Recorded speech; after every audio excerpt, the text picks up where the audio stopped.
Salut à tous, c'est Romanov, bienvenue sur la chaîne destinée aux joueurs TFT qui veulent monter Master. Dans la vidéo précédente, je vous ai montré 3 compos broken qu'on voit partout en ce moment, vraiment dans tous les lobbies et qui font top 1 très régulièrement, surtout Violette 3, voire 4, avec l'anomalie vraiment hyper toxique. Mais ça veut pas dire qu'il y a d'autres compos, beaucoup moins joués, qui peuvent faire top 3, top 2, parfois top 1 avec des bons setups.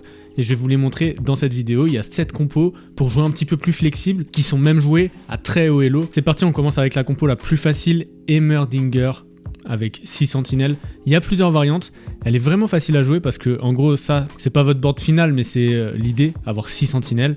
On veut petit à petit les trouver, donc au début, ce qui est bien c'est qu'il y a des 1 star et des 2 stars. On veut trouver Irelia 2, Singed 2, Rel 2, Leona 2. Ça c'est votre level 5, il n'y aura pas Heimer, il y aura par exemple n'importe quel porteur des items d'Heimer. Donc ça peut être Lux, ça peut être Zyra, ça peut être n'importe qui, hein, Morgana par exemple. Toutes les unités qui tapent avec des dégâts magiques.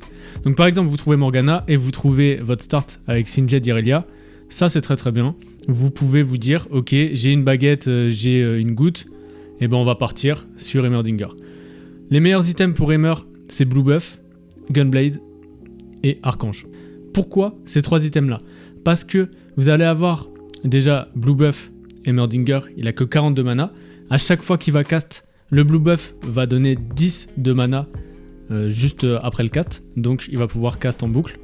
Archange, c'est hyper bien parce que ça scale, c'est-à-dire que plus le combat avance, plus il dure longtemps, plus l'Archange donne des dégâts magiques à Heimer et il va taper fort. Et comme on a une grosse fronte devant, les 6 sentinelles, il se donne 42 d'armure et de MR x 3. Donc ça fait 136 si je me trompe pas. C'est beaucoup. Du coup la Gunblade, elle va à chaque fois soigner votre front qui va se faire taper en premier. Donc ça synergise hyper bien et c'est une compo qui est faite pour faire durer les combats assez longtemps. La stratégie, c'est d'aller au niveau 8 le plus vite possible, toujours en prenant les sentinelles au fur et à mesure de la game. Et ensuite, on arrive au niveau 8, on roll, on cherche Heimer, on cherche Illaoi qui est notre tank principal. Et là, on va pouvoir, par exemple, mettre Ionic pour avoir du shred, c'est-à-dire casser l'armure magique des adversaires. Et on veut des items tank. Donc regardez votre lobby, il faut scout un petit peu, c'est-à-dire regarder les boards adverses. Et s'il y a beaucoup de dégâts physiques, vous faites une bramble. S'il y a beaucoup de dégâts magiques, vous faites une diclo. Voilà. Après, vous pouvez faire aussi rédemption. Globalement, vous trouvez, vous faites avec ce que vous avez, avec ce que la game vous donne. Arrivé au niveau 8, il y a plusieurs façons de jouer Heimer. Soit on joue avec Ezreal, comme ça nous donne Rebelle. Avec Irelia, Illaoi, Ezreal, ça fait Rebelle, pourquoi pas. Et ça fait un carry secondaire aussi. En plus, ça donne Académie. Donc Académie, ça va donner des items spéciaux en fonction de chaque game. À partir de 3 Académies, vous avez un nouvel item sponsorisé. Si cet item il va bien sur Heimer, bah ça peut être cool. Par exemple, vous enlevez Gunblade et vous mettez Guardbreaker. Je sais que ça peut arriver. Et du coup, ce Guardbreaker sur Heimerdinger, il va lui donner 2 fois plus de stats. Parce que c'est un truc sponsorisé Académie. Mais ça, c'est vraiment en fonction de votre game, faut jouer un petit peu flex. J'aime bien quand même ces 3 items là. Et l'item Académie, il peut aller sur Ezreal. Ça peut faire un second carry. Donc Ezreal, c'est dégâts physiques. Il peut porter GS, il peut porter Deathblade, etc. Ça, c'est une compo qui est vraiment pas mal. Si vous touchez Heimer 2 rapidement, ça peut vraiment snowball le late game et prendre un avantage considérable dans le stage 4. Ensuite, il y a plusieurs options pour caper le board, c'est-à-dire le rendre le plus fort possible. Vous pouvez rentrer Jace 4 Academy si jamais le deuxième item sponsorisé est intéressant. Il peut aller soit sur Ez, soit sur Jace. Jace, il peut aller soit en backline pour taper. Par exemple, si vous le trouvez 2, vous mettez les items sur lui, il fait des dégâts et sa petite tourelle, elle va donner de l'attaque speed à vos champions. Soit il peut aller devant, mais là on a déjà tellement de front. Peut-être que si vous n'avez pas Illaoi 2, et ben vous pouvez mettre Jace devant et la petite tourelle, elle va donner des boucliers. Si vous trouvez pas Jace ou si le truc Académie, l'item est pas bon, vous pouvez aussi rajouter Corki. Ça fait un 3ème carry backline. Et là vous pouvez mettre, si vous trouvez Corki 2, le stuff sur lui. Si jamais les items Académie sont pas bien. Comme ça, là, ça donne 2 artilleristes avec Ezreal et ça permet de taper un peu plus fort. Et bien sûr, vous pouvez virer Singed pour mettre Rumble au niveau 9 si vous trouvez le légendaire et s'il passe 2, c'est encore plus fort. Comme ça, c'est un sentinelle. Ça donne Scrap, donc vous pouvez peut-être mettre une petite TP là sur Corki en plus. Ou alors, une baguette si vous avez une baguette en rab sur Rumble. Et puis s'il passe 2, Rumble il fait des dégâts, hein. Faut lui mettre surtout des trucs de dégâts. C'est pas vraiment un tank, évidemment qu'il va tanker, mais c'est un magic caster, donc il va faire beaucoup de dégâts. Vous pouvez lui mettre n'importe quoi. Crownguard c'est bien, c'est un mix entre tank et dégâts, ça donne de l'AP mais ça donne du shield, et là vous avez vraiment un gros setup pour faire top 1. Mais bien sûr, si vous trouvez pas Aimer mais Malzahar au niveau 9, et bah vous allez pouvoir faire la version, vous virez Ezreal et vous allez pouvoir mettre Nunu à la place, comme ça vous jouez 4 Visionary 6 Sentinelles, et là votre Aimer il va générer beaucoup plus de mana, il va taper plus souvent, il va taper plus fort, et le Malzahar derrière il fait aussi beaucoup de dégâts. Vous pouvez lui mettre ça, vous pouvez lui mettre ça, vous pouvez lui mettre n'importe quel item AP, et là on a une compo qui est vraiment facile à jouer, et en fonction des champions que vous trouvez en late, qui peut faire top 1 parfois dans certains setups. Les gars, j'ai oublié de vous parler des anomalies, donc je rajoute ce petit passage au montage juste en voix off. L'idée c'est vraiment de comprendre qu'il faut s'adapter, que ça dépend toujours de votre game et du contexte. Dans l'idéal, il faut avoir un équilibre entre votre front lane et votre back lane. Donc si vous voyez que vous avez une très bonne front lane et que vous manquez de dégâts, votre anomalie, elle va aller sur votre carry. Au contraire, si vous avez beaucoup de dégâts, mais que votre front lane, elle se fait laver en 5 secondes, bah vous voulez peut-être une anomalie sur votre tank principal. Donc adaptez-vous pour faire un choix cohérent et aussi favoriser vos champions qui sont passés 2 stars, sauf exception si vous avez une paire et beaucoup d'économies. Pareil, si vous avez que 10 gold pour roll des anomalies, ne soyez pas trop gourmand. Et si vous avez énormément de gold, mais que vous avez pour objectif de passer niveau 9, il faut peut-être faire des concessions, économiser vos rolls et prendre une anomalie moins forte, plutôt que l'inverse. Encore une fois, ça dépend du contexte de votre game, essayez de faire un choix cohérent. La deuxième compo que j'adore et qui fait souvent top 1 parce qu'elle n'est pas contestée, et si vous arrivez à la setup assez tôt et à bien vous positionner, avoir des bons items, etc., et ben en réalité c'est très fort. Donc il y a plusieurs variantes, ça c'est votre niveau 9, mais je vais vous montrer la variante de niveau 7. Parce qu'en gros c'est une compo où on va roll Camille en priorité niveau 3, 3 étoiles, et Smitch 3. Donc Jinx on va pas la trouver tout de suite. En général le niveau 7 il ressemble à ça. En gros les carries principaux c'est Camille Smitch qu'on veut mettre 3, c'est la compo emboucher qui donne des coups critiques et qui permettent à vos unités de faire des crits. Echo Powder, ça c'est vraiment vos persos qui vont faire des dégâts, et en plus quand ils sont 3 ils tankent. Alors moi j'adore personnellement mettre Edge of Night sur Camille et Smitch, c'est super fort. Si vous avez l'augmente Edge of Night qui est une augmente gold, et bah ça vous donne un Edge of Night et ça donne 35 d'attaque speed à tous vos persos qui ont Edge of Night. Donc c'est hyper fort. Étant donné que c'est des très bons porteurs, même Echo peut avoir un Edge of Night. Et Camille, attention, les erreurs que je vois le plus souvent, c'est de mettre BT sur Camille. Ça, en réalité, c'est pas un item qu'elle porte très bien. Parce que Camille, quand elle tape, quand elle fait son cast, où elle a que 25 de mana, donc elle le fait souvent, et ben en fait elle se heal, regardez, 40% des dommages qu'elle a infligés. Donc ça sert à rien, elle a un BT à intégrer en fait. Donc on préfère vraiment en priorité lui mettre Titan. Edge of Night c'est très bien, comme je vous disais, ça permet de tanker un petit peu et de plus qu'elle soit ciblée en priorité. Et en dernier item, j'aime bien lui mettre Hoge, parce que ça donne à la fois des dégâts magiques et physiques. Elle a un peu besoin des deux, même si elle tape physique, elle scale sur les dégâts magiques. Et ça lui donne un petit peu d'omnivante sur ses auto-attaques. Et en plus, ça lui donne des coups critiques parce que c'est un item avec un gant. Mais on peut aussi lui mettre, et ça j'aime beaucoup, QSS. Comme ça, c'est un item qui est sous-coté parce que ça donne de l'attaque speed, ça donne des résistances, ça donne du coup critique. Et en plus, il peut pas être infligé par le crowd control, c'est-à-dire elle peut pas être stun par les Elise, par les persos qui stun. Il y en a plusieurs dans le set actuellement. Il y a aussi les Black Rose, donc c'est bien, ça fait un counter. Camille, ça permet de continuer d'infliger des dégâts en continu pendant la game. Et c'est très fort de mettre QSS. Smitch par contre, lui, il a besoin de BT. Et Sterak c'est très fort, mais il peut aussi mettre un Titan. Echo, il adore les Hoge. Donc vous voyez qu'on a besoin de beaucoup d'items. Si vous avez une augmente d'items, c'est très bien pour cette compo là. Ou si vous êtes sur des maps comme Scuttle Puddle ou des trucs qui vous donnent du loot, bah c'est très bien aussi. Parce que ça va être vos carries principaux pendant le niveau 7. On veut roll d'abord Camille 3 au niveau 6. Donc vous aurez peut-être pas Garen au début. Les tanks pendant le stage 2 et le stage 3, bah en réalité on n'en a pas trop besoin parce que Smitch et Camille font un gros taf avec Titan, etc. Au début ils seront que 2, mais on veut les rolls. Donc une fois que vous avez Camille 3, vous allez au niveau 7 et vous cherchez Smitch 3. Pendant ce temps-là, vous pouvez, si vous n'avez pas Scar, si vous trouvez Loris, bah vous pouvez mettre un sentinelle. Comme ça vous avez 2 sentinelles qui tankent. Et ensuite, niveau 7, on veut trouver Echo. Là on peut trouver, il y a plusieurs variantes. Soit Ilaoi, on vire Leona et Garen. Donc ça c'est très fort parce que Garen il donne de la vie Aylaoi et Loris, aux deux persos à côté de lui. Et derrière, il y a Smitch, Camille qui vont faire des dégâts. Smitch, il va taper un petit peu partout. Camille, il va se focus surtout sur les persos qui sont front. Si vous le mettez de côté, elle peut aller s'infiltrer un peu comme une assassin dans la backlane. C'est hyper fort, ça one-shot les backlane. Ensuite, ici, vous pouvez trouver Echo. Donc Echo, bon, s'il va zapper Age of Night, il porte bien Adaptive. Il n'y a même pas trop besoin de stuff les tanks en priorité, vu que c'est des sentinelles, ils ont déjà de l'armure. Mais Garen, on peut lui mettre une Warmog, Rédemption, comme ça soigne les persos à côté.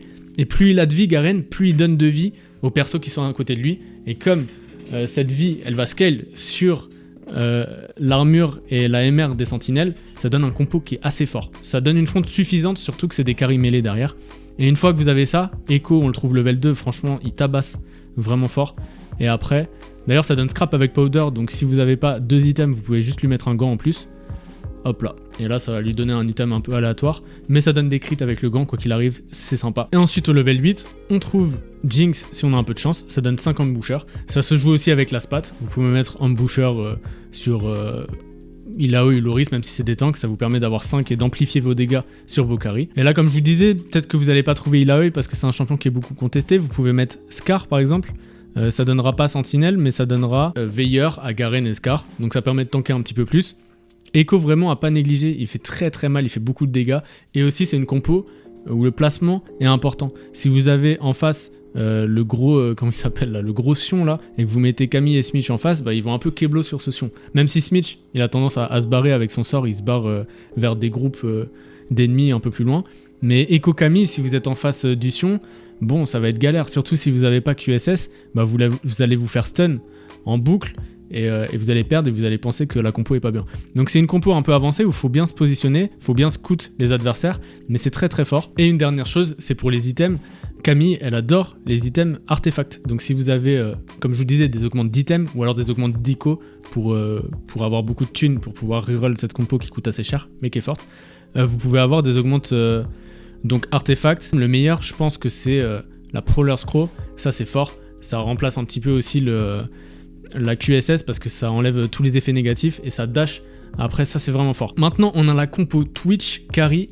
Celle-là elle est pas évidente. Le mieux c'est de la jouer avec une spat Bruiser. Vraiment, si vous avez une spat Bruiser ou l'opportunité d'en avoir une, vous pouvez directement vous diriger vers cette compo Twitch qui va, avec ce setup là, être vraiment forte et pouvoir faire top 1.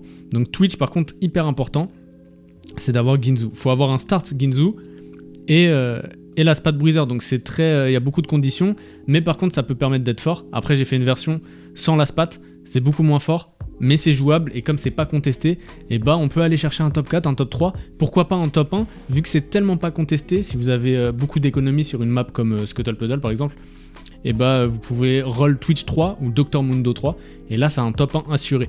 Donc l'idée, c'est un peu comme la compo Sentinelle, c'est facile, c'est juste de trouver les bruisers, d'avancer dans la game petit à petit, de trouver un carry one cost qui porte les items de Twitch, ça va être Draven, il porte super bien la Ginzu, et vos items vous voulez GS et Last Whisper. Voilà, ça c'est le bis Twitch à mon avis. Alors peut-être pas Last Whisper même si c'est fort, peut-être IE pour avoir plus de dégâts. Mais le GS en ce moment c'est super fort dans la méta parce qu'il y a Sion qui a énormément d'HP et il y a la compo Family où ils sont tous 3 stars, ils ont beaucoup d'HP.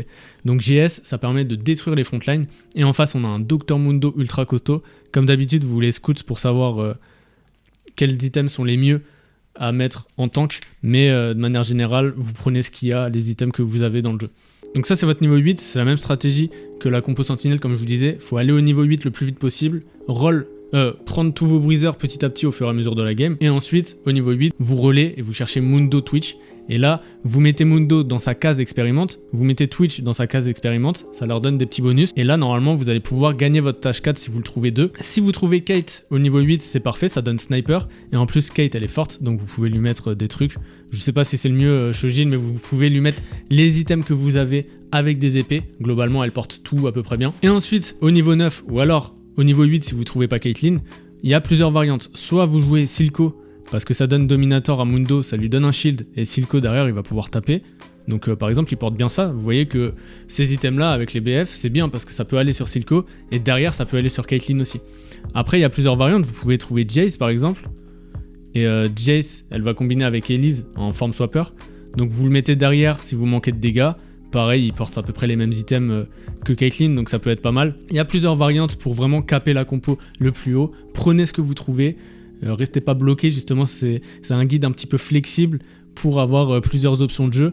Mais comme je vous disais, c'est des persos qui sont très peu contestés dans la méta actuellement. C'est pour ça que vous pouvez tirer votre épingle du jeu et aller viser un top 3, un top 2, plutôt que d'aller vous casser les dents sur Family et pas trouver vos persos parce que y a un abruti en face qui joue la même compo de vous et du coup vous vous retrouvez à faire un top 6, top 7 alors que vous avez une option Twitch qui fonctionne, qui va peut-être pas faire top 1 mais au moins qui vous permet de pas faire un bottom et de pas perdre vos précieux LP. La variante c'est de la jouer en 5 expériments de 4 bruisers, c'est moins fort, honnêtement c'est moins fort. Caitlyn on va pas forcément la trouver, donc l'idée c'est les 5 expériments, c'est Mundo, Nunu, Urgot, Twitch et Zyra.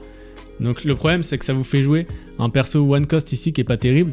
Par contre cette compo elle peut être forte avec l'augmente, comment elle s'appelle, Little Buddies. Alors en français je sais plus ce que c'est, mais c'est une augmente gold et qui permet en fait de booster en fonction du nombre de niveau 1 et niveau 2 vos persos niveau 4 et niveau 5. Par exemple ici on a Seth, Trundle, Urgot et Zyra, ça fait 4 persos niveau one cost et 2 cost. Ces 4 persos là vont booster les 2 persos 4 cost que vous avez là, les 3 même, et ça permet de rendre la compo plus forte.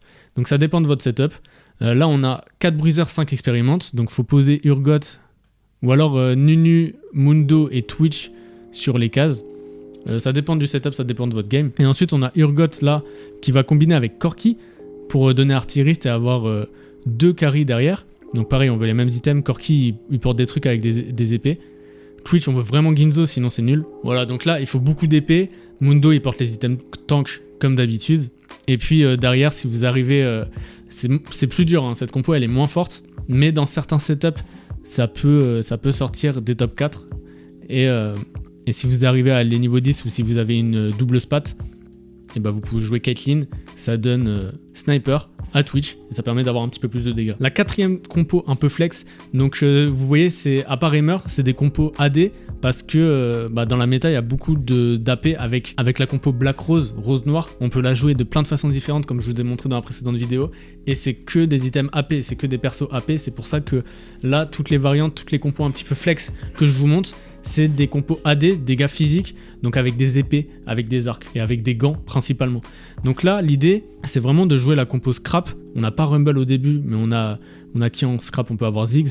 L'idée, c'est encore d'aller fast 8, donc d'aller le plus vite possible au niveau 8. Au début, on aura ce truc-là. Donc vous voyez que notre tank, là, elle est pas terrible. Mais par contre, en Scrap, on a des boucliers.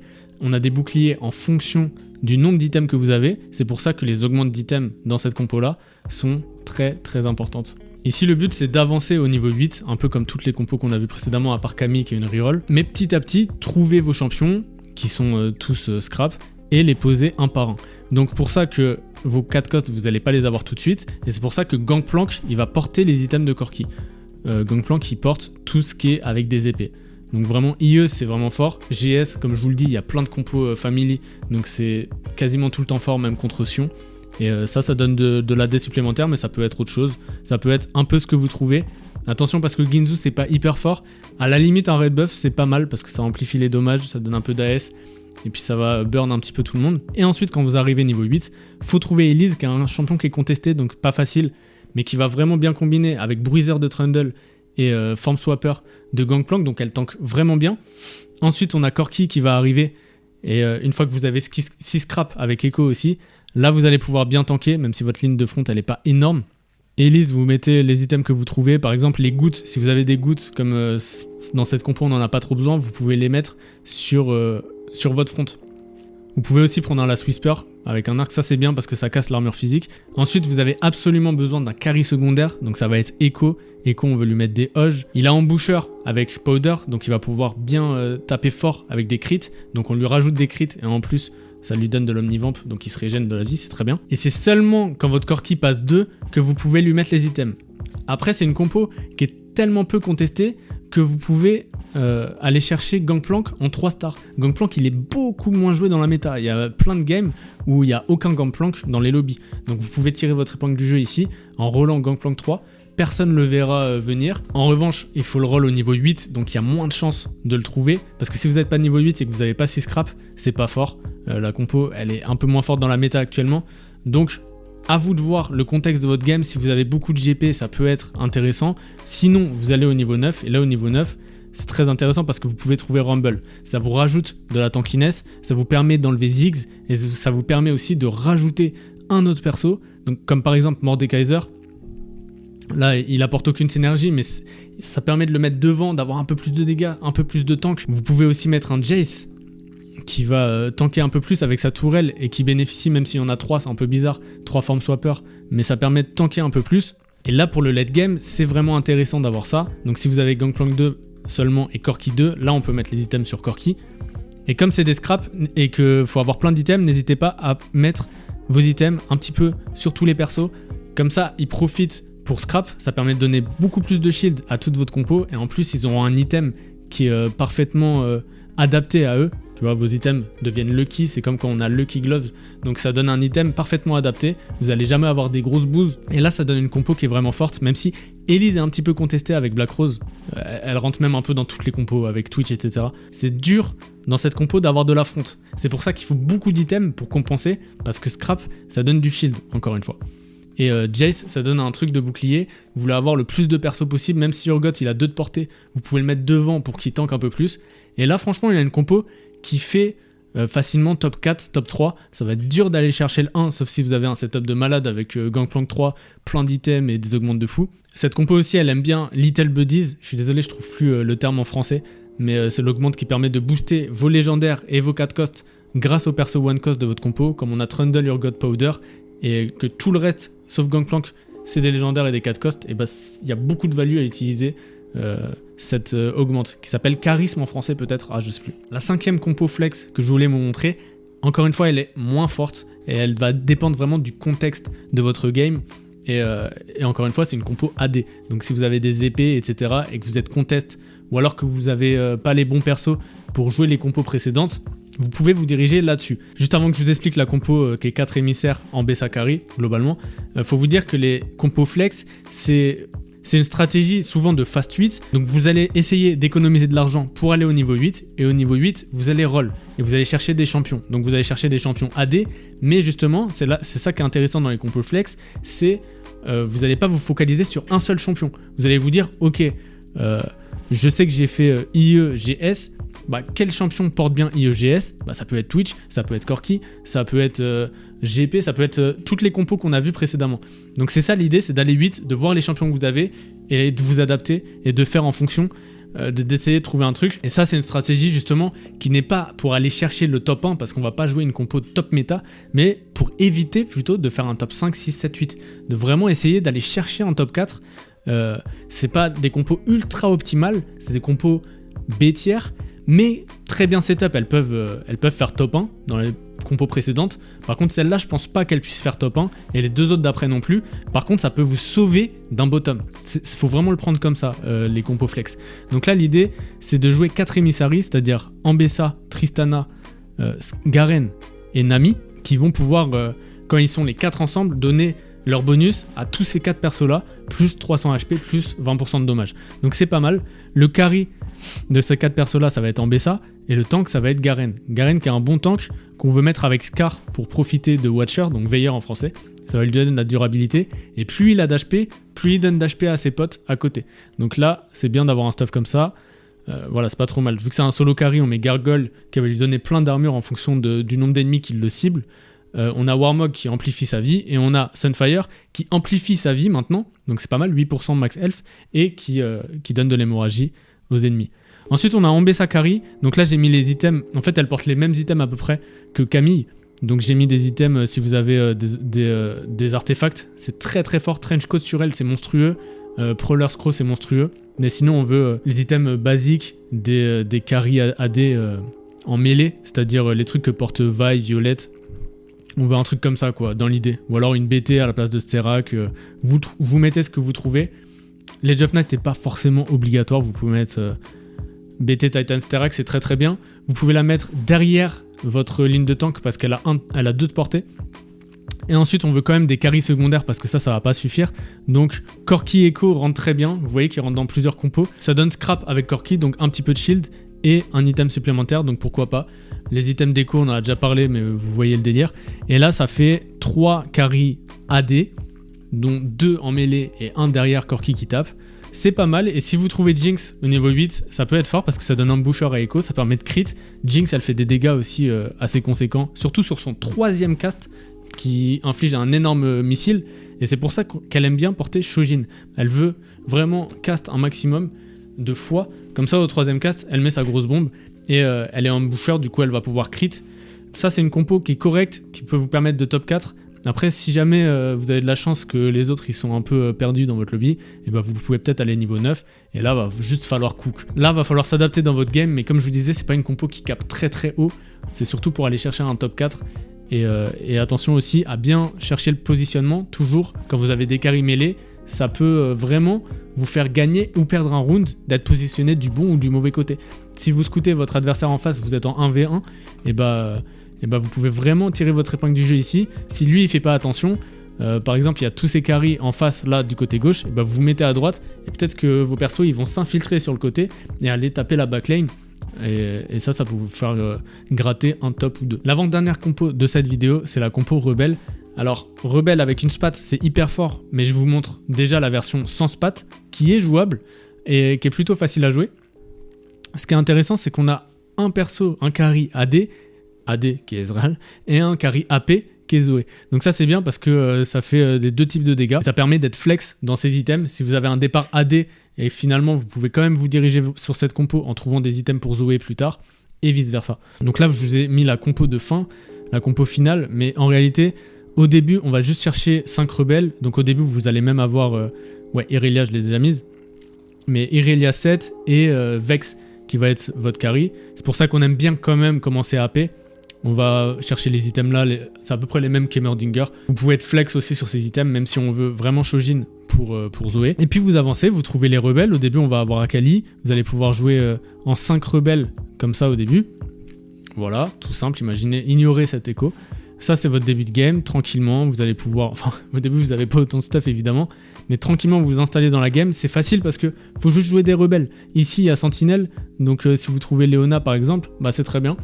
Bref, vous avancez dans la game, ensuite au niveau 8, comme d'habitude c'est une compo où on va roll au niveau 8, vous cherchez Illaoi, vous cherchez Echo qui est très important dans la compo, Echo qui est un perso vraiment sous-coté mais qui est vraiment hyper fort. La difficulté c'est de trouver Jinx au niveau 8, elle va pas forcément tomber facilement, et surtout vous voulez trouver Zoé absolument qui va être votre carry, voilà. Ensuite Vex, elle peut dégager, vous mettez les items sur Zoé, et là franchement vous avez une compo qui tient bien la route. Ezreal, on peut le mettre 3 stars, en vrai c'est fort, ça dépend du setup de votre game, mais si vous avez un Ez, plein de Ez qui viennent, et bah vous mettez Ezreal 3, surtout si vous trouvez pas de Jinx, et au début vous aurez juste ce setup là, qui est quand même un peu moins fort, mais ça permet encore une fois de faire top 4, top 3. Ensuite, soit vous trouvez Echo et vous décidez de stuff Echo, mais Echo il est vraiment intéressant seulement si vous trouvez Evo légendaire, parce que si vous trouvez Jinx, vous pouvez enlever Vex, et si vous trouvez Rumble, ici ça donne Scrap, et Echo il a Scrap en boucher.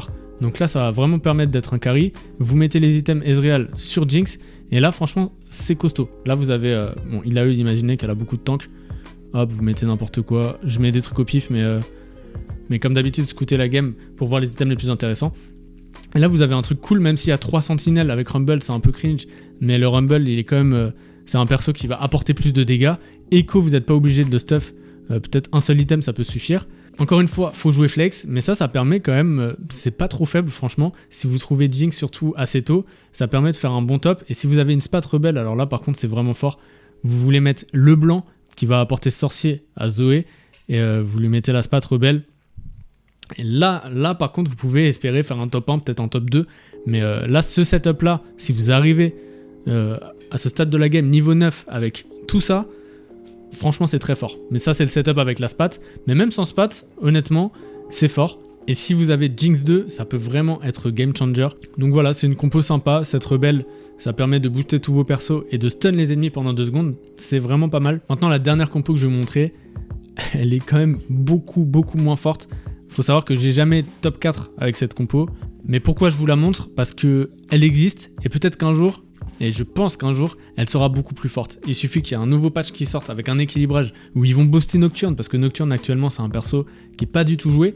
Ils vont peut-être booster Quick Striker parce que pareil, c'est c'est une synergie qui est pas assez forte en ce moment. TF, il est pas très fort, mais il y a du potentiel. Il suffit dans un patch que Nocturne soit un peu boosté, Quick Striker et TF sont un peu boostés, et même Akali pourquoi pas, et là ça va devenir hyper fort. Donc l'idée c'est de roll niveau 6, Nocturne Akali. Si vous arrivez niveau 7 et que vous avez TF au passage, et ben ça peut être intéressant, mais ça coûte cher. Et ensuite vous rentrez les 4 émissaries, et vous voulez stuff Nocturne, vraiment c'est... En fait Nocturne elle porte le même stuff que Vi Violette, et Akali elle porte le même stuff que Echo, donc vous avez l'habitude, sauf que là il y a un spell crit, parce que Echo il a un boucher, il a pas besoin de spell crit. Mais là voilà, Akali elle porte ça, Nocturne, en B ça peut être encore un autre carry. On aime bien avoir un carry backlane quand même, TF. Il faut beaucoup d'items, il faut beaucoup d'économies, et le problème c'est que tant que vous n'avez pas Nocturne 3 et Akali 3, et bah c'est pas très fort. Mais au moment où vous avez Nocturne 3 et Akali 3, bah les autres boards adverses sont trop forts. Parce qu'au stage 4, les compos fast 8, même celles que je vous ai montrées précédemment, elles vont être plus fortes que ça. C'est pour ça que ça, c'est ni fort en 2 étoiles, donc vous allez perdre beaucoup d'HP. Et une fois que vous avez votre spike, et bah votre spike elle est pas assez forte pour derrière gagner le stage 4. Donc si je vous montre cette compo, c'est à la fois pour l'éviter, c'est-à-dire qu'elle existe, mais franchement elle est pas très viable. Mais globalement ça va être dur d'arracher mieux qu'un top 4. Top 4 c'est vraiment le meilleur résultat que vous pouvez espérer avec cette compo.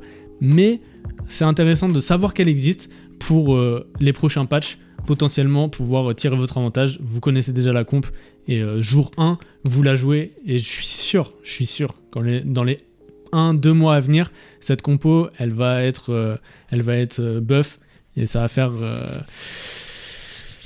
très mal ou très plaisir à vous LP. Comme d'habitude, n'hésitez pas à laisser un like, un commentaire si vous avez des questions ou des recommandations pour les prochaines vidéos, et puis je vous dis à bientôt sur YouTube pour une prochaine vidéo. Ciao.